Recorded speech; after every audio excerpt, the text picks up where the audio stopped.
अनंत तक पहुंचने का रास्ता एक ही है। तुम चाहे कितने भी रास्ते पकड़ लो, हाथ तो सिर्फ भटकन ही आएंगे।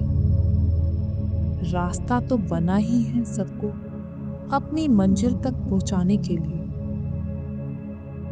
रास्ते का किसी से बैर नहीं, लेकिन फिर भी यदि रास्ते पर चलते चलते तुम गिर जाओ तो इसमें दोष किसका है, रास्ते का या तुम्हारा?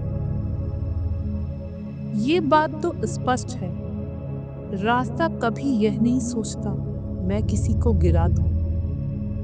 तुम स्वयं गिरते हो अपनी गलतियों से, अपने ध्यान की कमी से, अपनी असावधानी, असहजता और असजगता के कारण। ठीक यही सोच तुम ध्यान की विधियों के लिए भी रखते हो।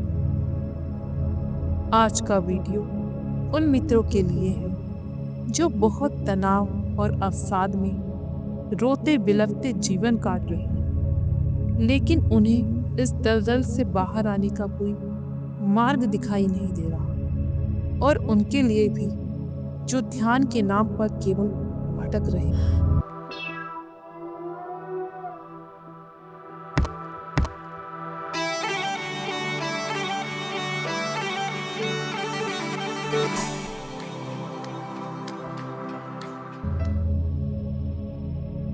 अक्सर कुछ मित्रों की कॉल, मैसेजेस या लाइव क्लासेस में शिकायत होती है कि मेरा ध्यान इस विधि से नहीं लग रहा, मेरा मन बार बार भटकता है। मुझे ध्यान की कोई नई विधि बताओ जिससे मैं गहरे ध्यान में प्रवेश कर सकूं, स्थिर हो सकूं। अब सोचने वाली बात यह है कि दोष विधियों का है या तुम्हारा।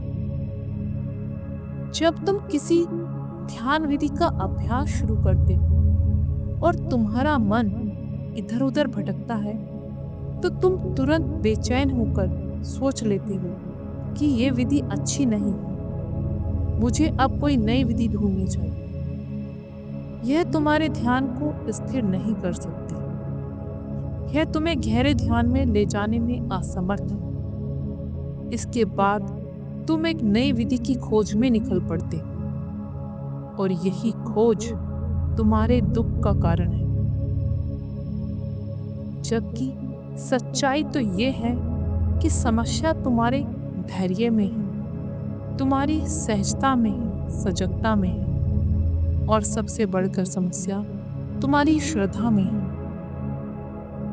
तुम्हारे मन पर जन्म जन्मांतरों की, या कम से कम इस जन्म के कुछ वर्षों की जो परतें चढ़ी हुई हैं। तुम क्या सोचते हो वो एक दिन में उतर जाएगी या कुछ दिनों में उतर जाएगी? क्या तुम कुछ दिनों में पूरी तरह स्थिर हो जाओगे? यह कैसे संभव हो सकता है? बिल्कुल नहीं। इसे एक उदाहरण से समझें। मान लीजिए कोई व्यक्ति मोटापे से ग्रस्त हो गया। अब वो चाहता है कि मैं अपना वजन कम कर दूं, लेकिन सोचने वाली बात यह है कि जो वजन उसने पिछले 10-20 सालों में बढ़ाया है, क्या वो उसे 10 दिन 20 दिन के अभ्यास से कम कर सकता है? नहीं। उसके लिए उसे कम से कम कुछ महीने और कुछ साल तो देने ही पड़ेंगे। ठीक यही नियम ध्यान और मानसिक स्थिरता पर भी लागू होता है। जिस सजगता और सहजता और स्थिरता को खोने में तुमने वर्षों या जन्मों लगा दिए, क्या उसे पुनः प्राप्त करने के लिए कुछ साल और कुछ महीने भी नहीं दोगे? ये कैसी स्थिति है? तुम एक ही बार में परिणाम चाहते हो, लेकिन गहरे और सार्थक परिणाम कभी भी तुरंत नहीं मिलते। गहरे परिणाम के लिए समय की प्रतीक्षा करनी पड़ती है। बिना धैर्य के तुम कभी भी गहरे ध्यान में प्रवेश नहीं कर सकते। फिर भी तुम बार बार विधियों को दोष देते हो, अपनी कमियों को देखते ही नहीं। ये नहीं सोचते कि तुम्हारी गलतियां कहाँ हैं। सबसे बड़ी कमी तो यह है कि तुम एक विधि पर श्रद्धा और दृढ़ता नहीं रखते। इसके बजाय तुम नई नई विधियों की खोज में भटकते रहते हो और यही भटकाव आज तक तुम्हारे दुख का कारण है। ऐसी सोच के साथ ना तुम कभी गहरे ध्यान में प्रवेश कर पाए हो और ना ही आगे कर पाओगे। इसलिए हमेशा एक विधि पर दृढ़ता, श्रद्धा और धैर्य से अभ्यास करते रहे। कुछ समय बाद तुम्हें इसके परिणाम जरूर देखने को मिलेंगे। तुम्हें अभ्यास शुरू किए हुए 10 दिन होते नहीं है और तुम परिणाम की अपेक्षा करने लगते हो। ऐसा तो बड़े बड़े योगी और तपस्वी भी नहीं कर पाते। यह न केवल एक विधि के साथ बल्कि किसी भी विधि के साथ संभव नहीं। फिर भी तुम पूछते हो कोई ऐसी विधि बताइए जो इससे बेहतर हो।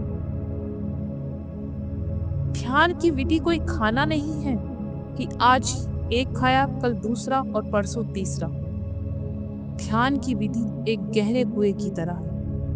यदि तुम रोज नई नई जगह पर कुआं खोदते रहे तो पानी कभी भी नहीं निकलेगा। लेकिन यदि तुम एक ही स्थान पर लगातार कुआं खोदते रहे तो ये निश्चित है एक दिन पानी जरूर निकल आएगा। ठीक इसी तरह यदि तुम एक ही विधि को पकड़कर नियमित निष्ठापूर्वक अभ्यास करते रहे तो निश्चित है एक दिन तुम गहरे परिणाम हासिल कर पाओगे।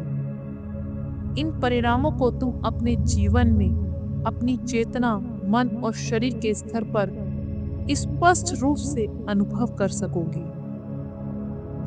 जिस प्रकार किसी पार्क में सुंदर फूलों के पौधे लगाने से पहले वहां की गंदगी, कचरा साफ करना जरूरी है, उसी तरह ध्यान में स्थिरता और गहराई पाने के लिए अपने भीतर जमा मानसिक और भावनात्मक गंदगी को साफ करना बेहद जरूरी है।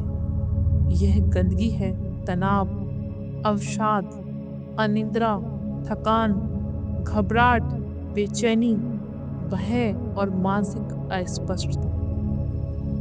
जब तक इस गंदगी को साफ नहीं करोगे तब तक ध्यान में प्रवेश और उसका लाभ अनुभव करना असंभव है।